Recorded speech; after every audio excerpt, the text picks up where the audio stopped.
de lo que se consumió en la última cena. Lo único que sí nombra es el pan y el vino. De esas dos, está bueno por ahí hablar porque no es ni el pan ni el vino que conocemos hoy en día.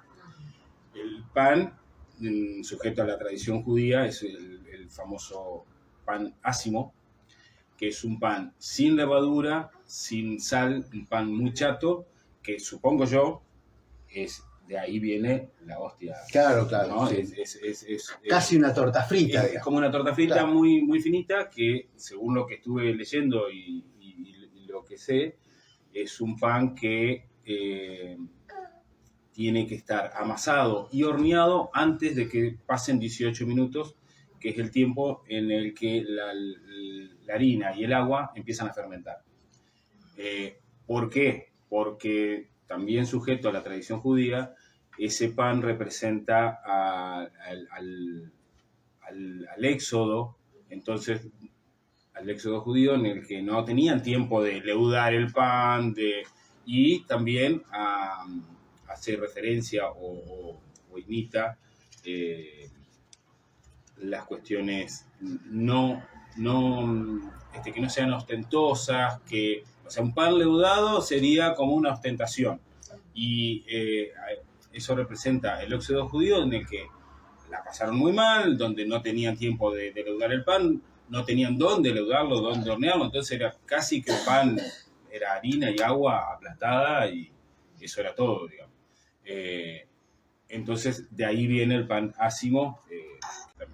El vino también se sabe que era un vino muy especiado, muy saborizado, que era el vino que se consumía en ese momento, claro, digamos, no era el vino que conocemos hoy, con tanto tiempo de fermentación ni de nada, sino más bien un jugo de uvas con muchas especies, con muchos saborizantes, para que también servían a la conservación del vino. Y después, esas son las dos cuestiones que sí nombra la Biblia y que sí se saben concretamente que se consumieron. Después hay, de acuerdo a la tradición judía, los alimentos que se consumían en las celebraciones típicas, sobre todo la Pascua judía, que era ahí se estaba celebrando la Pascua judía. Sí, claro. El cordero es fundamental, sobre todo porque los judíos hay un montón de animales que no consumen. Claro. Los animales que tienen la pezuña dividida, por ejemplo, el cerdo, pescados con escamas, o sin escamas, eso no me acuerdo si era con o sin escamas. Con escamas. Con escamas. No comen. Claro, exacto. Guiso de lentejas, eso se supone que había, dátiles. También por una cuestión geográfica de que era lo que encontraban. Exactamente. Aceitunas y claro, exactamente. Aceitunas, dátiles, eso tiene mucho que ver con la zona, y las verduras amargas. Las verduras amargas que también representan la vida en esclavitud en Egipto. Ayer lo conversábamos un ratito en el camping que estuvimos con Lucía. Todas cosas que representan lo mal que la pasó el pueblo judío en distintas circunstancias. Eso hace todo referencia a ese tipo de cosas. En esto vamos a pedirle también a su padre, ¿puede meter bocadillo? Sí, para. Valga la redundancia que estamos hablando de comida. Metiendo bocadillo. Pero allá lo decíamos hasta el modo como jocoso, pero que requiere algo de verdad, ¿no? De que la idea pareciera que era no pasarla bien en esa comida, digamos, como sacrificio. ¿Puede ser tan así, digamos? Sí, no, originalmente, digamos, tiene la nota de comer rápido porque había que salir, ¿no? Es la comida de la salida de Egipto. En el libro del Éxodo, en el capítulo 12, está todo lo que está diciendo Ico, ¿no? Es una comida rápida, de hecho, Dios le manda que coman de pie y con la cintura ceñida, era como quien come, ¿viste cuando comes algo mientras estás haciendo algo? ¿No? Poco y rápido. Poco y rápido porque había que salir, ¿no? Entonces, eso es interesante. Después se fue, digamos, los judíos también lo fueron celebrando, y tiene un dato muy interesante.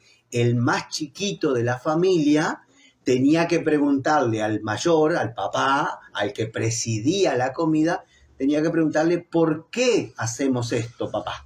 Entonces, y ahí el presidente de la comida, digamos, explicaba que había sido la comida de la salida.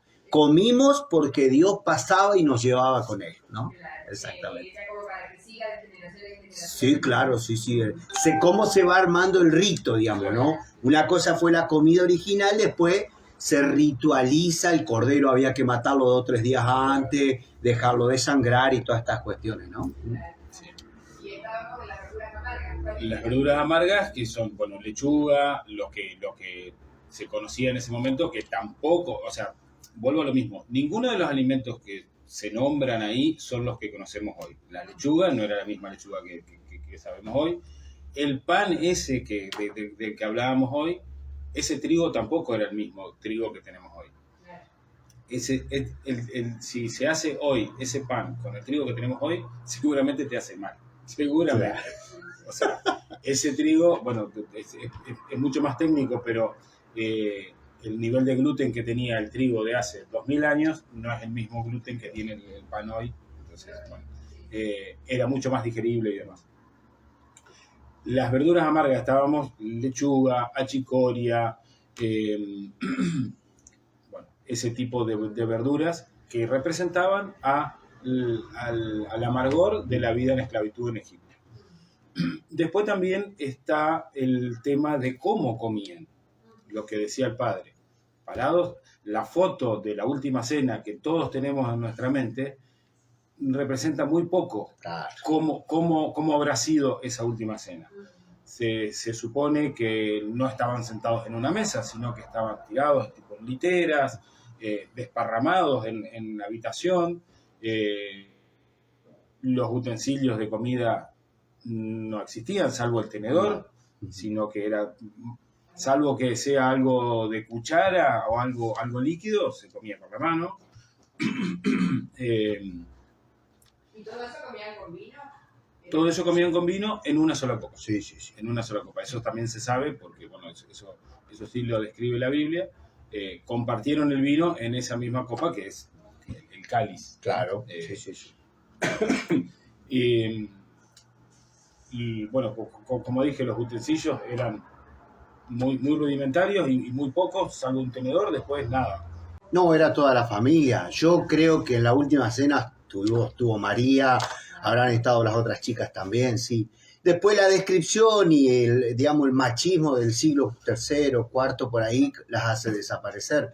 Pero lo más normal era la familia, sí. Incluso un dato eran, los judíos en la cena, por lo menos en el rito, en el tiempo de Jesús, tomaban 4 copas de vino.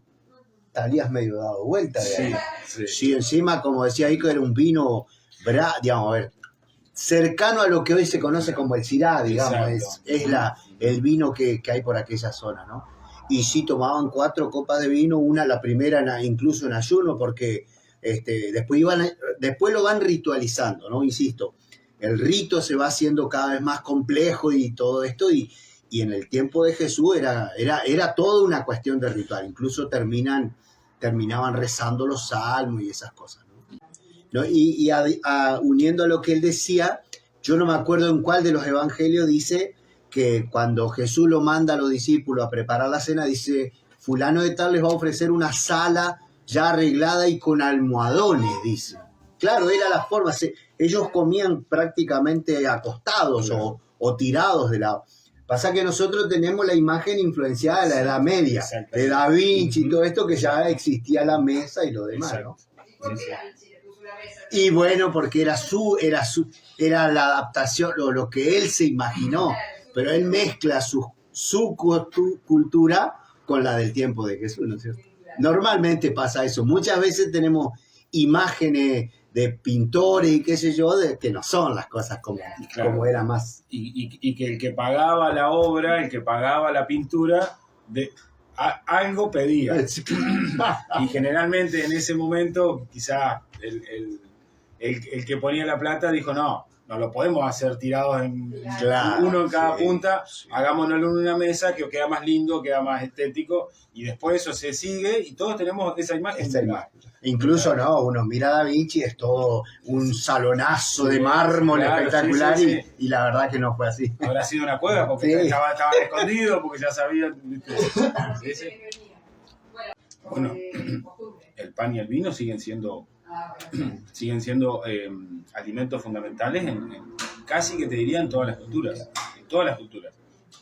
Si bien hay que decirlo porque, como se dice siempre, los chinos están a años luz de distancia en un montón de cosas, ya era una civilización, pero también siguen teniendo, porque 2000 años atrás, China era ya una civilización superior y lo sigue siendo hoy y demás. Pero tienen el pan y el vino también como alimentos fundamentales y son alimentos y son cosas que trascienden a las civilizaciones y a las culturas y a las religiones. O sea, por ahí en India o los musulmanes que no consumen alcohol, el vino no, pero el pan el pan sigue siendo pan y va a seguir siendo pan por la eternidad, yo creo. O sea, no hay pocas cosas que superen al pan y sobre todo a la sencillez del pan en cuanto a su elaboración, a los ingredientes que tiene, y yo creo que habría que hacer por ahí un programa solamente hablando del pan, porque hay para hablar muchísimo sobre el pan como estructura social, como alimento, como unificador, como un montón de cosas, pero es harina y agua. Después se le agregó sal, hoy se le agrega levadura, pero la sal era carísima. La sal, de ahí viene salario, de ahí viene la palabra salario. Era harina y agua. Y sigue trascendiendo y trasciende y trasciende y trasciende y trasciende. Digo, también es interesante que los judíos ortodoxos siguen comiendo la última cena, la cena pascual. Exacto. Ellos conservan esto, el cordero, las verduras amargas. Ya te digo, tienen toda una ordenación. Dicen los estudiosos del Evangelio que la copa que Jesús habría consagrado, como decimos nosotros, sería la tercera, ¿no? Porque dice después de cenar, ¿sí? Se tomaba una primer copa, después se hacía esta sermón, esta explicación, se tomaba la segunda copa, se comía el cordero y la verdura, después venía la tercera copa y terminaban con los cantos de los salmos y una cuarta copa de vino, que ahí ya estaban todos. Claro, o sea, ahí se ponían a cantar. No, ahí ya se olvidaban Ahí se ponían a todo. cantar, Ahí claro. cantaban y sí, todo. Por eso digo, vamos a hacer la consagración antes. Sí, dijo Jesús, no, esto se está descontrolando. Era muy sabio, era muy sabio. Esto se está descontrolando, dijo Jesús. Bueno, muy interesante. Escuchamos ahora. Muchas gracias, Nico. De nada.